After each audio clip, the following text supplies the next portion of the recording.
Assalamualaikum warahmatullahi wabarakatuh. Nama saya Anita, NIM 17142147, kelas PBSD semester 6. Baik, di sini saya akan menjawab pertanyaan soal UAS pada mata kuliah Sistem Pengawasan Perbankan Syariah. Yang pertama yaitu cara bank syariah agar dapat melindungi deposan dari kerugian. Cara yang pertama, melalui perlindungan langsung. Perlindungan langsung pada nasabah penyimpan dana pada Undang-Undang Nomor 21 Tahun 2008 meliputi yang pertama yaitu perlindungan hukum berupa pemberian jaminan religiusitas kepada nasabah penyimpan dana. Jaminan ini berupa jaminan yang diberikan oleh perbankan syariah kepada nasabah penyimpan dana bahwa penyimpanan dana yang disimpan akan digunakan pada hal-hal yang tidak bertentangan dengan syariat Islam dan sesuai dengan cara yang diajarkan, sehingga menghindari nasabah dari praktek riba yang merupakan larangan dalam ajaran Islam. Yang kedua yaitu pemberian hak preferensi kepada nasabah penyimpan dana. Artinya yaitu nasabah penyimpan yang harus didahulukan dalam menerima pembayaran dari bank yang sedang mengalami kegagalan atau kesulitan dalam memenuhi kewajibannya. Yang ketiga yaitu perlindungan berupa pemberian informasi terbuka. Bank syariah harus memberitahukan atau menginformasikan kepada nasabah penyimpan dana tentang keuntungan-keuntungan, demikian pula juga risiko-risiko yang akan timbul bila bertransaksi dengan bank syariah. Dan yang keempat yaitu perlindungan adanya jaminan terhadap simpanan nasabah. Adanya lembaga penjamin simpanan atau LPS bagi nasabah penyimpan dana bagi bank syariah merupakan bentuk perlindungan langsung yang diberikan kepada nasabah penyimpan dana untuk menghindari bila bank syariah mengalami kegagalan dalam melakukan usahanya.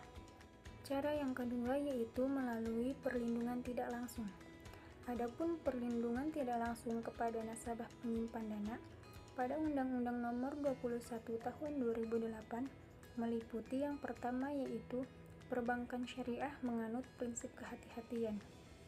Bank syariah menerapkan tata kelola yang baik guna menjaga kesehatan bank yang mencakup beberapa prinsip seperti transparansi dan akuntabilitas. Yang kedua yaitu perbankan syariah memberikan batas maksimum penyaluran dana.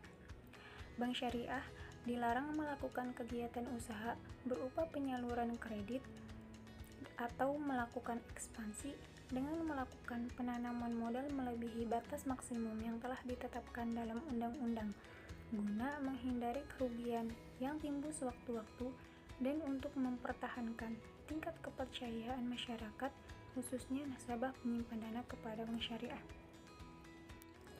Yang ketiga yaitu perbankan syariah wajib mengumumkan neraca tahunan dan laporan laba rugi tahunan. Cara ini dalam rangka transparansi dan bentuk pertanggungjawaban bank syariah kepada publik khususnya kepada nasabah penyimpan dana sebagai penyedia modal bagi bank syariah.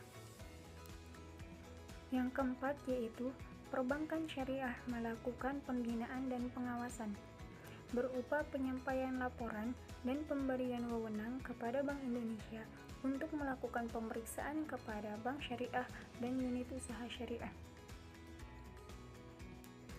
Dan yang kelima yaitu penyelesaian sengketa perbankan syariah. Lembaga keuangan memfasilitasi perbankan syariah dengan nasabah penyimpan dana untuk menghindari dan menyelesaikan konflik. Nasabah penyimpan dana memiliki hak suara untuk didengar keluhan-keluhan atau pendapatnya. Demikian pula sebaliknya, sebagai sumber acuan bersama untuk melindungi dan menjaga kepentingan masing-masing. Berikutnya yaitu fungsi lembaga penjamin simpanan. Yang pertama, menjamin simpanan nasabah penyimpan, dan yang kedua yaitu turut aktif dalam memelihara stabilitas sistem perbankan sesuai dengan kewenangannya. Yang kedua yaitu mengenai alternatif yang tersedia bagi bank syariah. Sistem perbankan syariah di Indonesia dilakukan dalam kerangka dual banking system atau sistem perbankan ganda dalam kerangka arsitektur perbankan Indonesia untuk menghadirkan alternatif jasa perbankan yang secara lengkap kepada masyarakat Indonesia. Sistem perbankan syariah yang beroperasi berdasarkan prinsip bagi hasil memberikan alternatif bagi sistem perbankan yang menguntungkan bagi masyarakat dan bank, serta menonjolkan aspek keadilan, investasi yang beretika, mengedepankan nilai-nilai kebersamaan dan persaudaraan dalam berproduksi, dan juga menghindari kegiatan spekulatif dalam bertransaksi keuangan. Dengan menyediakan berbagai produk jasa perbankan yang beragam dengan skema keuangan yang lebih bervariatif, perbankan syariah menjadi alternatif sistem perbankan yang kredibel dan dapat dinikmati oleh seluruh golongan masyarakat Indonesia tanpa terkecuali. Soal yang ketiga yaitu mengenai risiko yang melekat pada bisnis perbankan. Terbagi menjadi beberapa bagian. Yang pertama yaitu risiko kredit. Risiko akibat ketidakmampuan debitur dan atau pihak lain dalam memenuhi kewajibannya. Yang kedua yaitu risiko pasar. Risiko pada posisi neraca dan rekening administratif serta transaksi derivatif akibat dari perubahan kondisi pasar. Yang ketiga yaitu risiko likuiditas.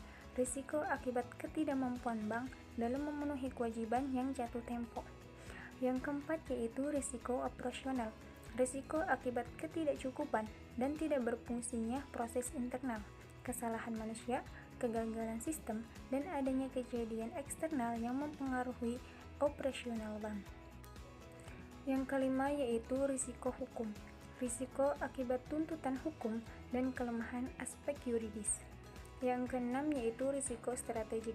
Risiko akibat ketidaktepatan bank dalam mengambil keputusan dan atau pelaksanaan suatu keputusan strategik serta gagal dalam mengantisipasi perubahan lingkungan bisnis.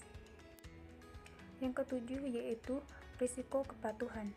Risiko akibat tidak mematuhi atau melaksanakan peraturan perundang-undangan dan ketentuan yang berlaku.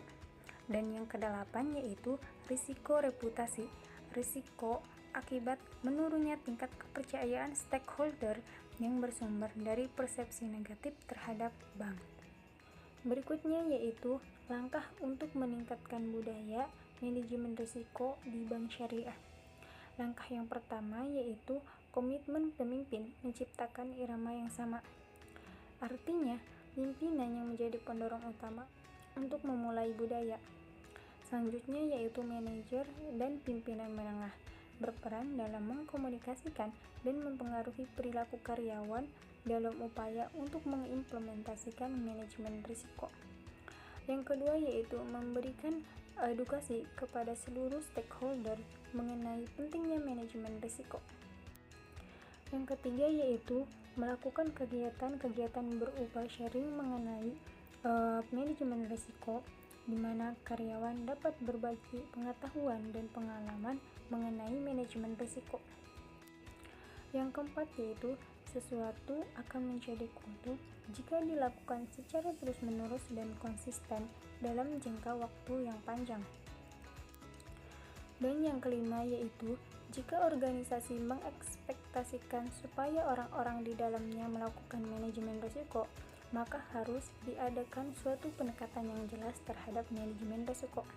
Prosedur didokumentasikan, disosialisasikan, untuk kemudian diimplementasikan dalam keseharian pengambilan keputusan. Cukup sekian dan terima kasih. Wassalamualaikum warahmatullahi wabarakatuh.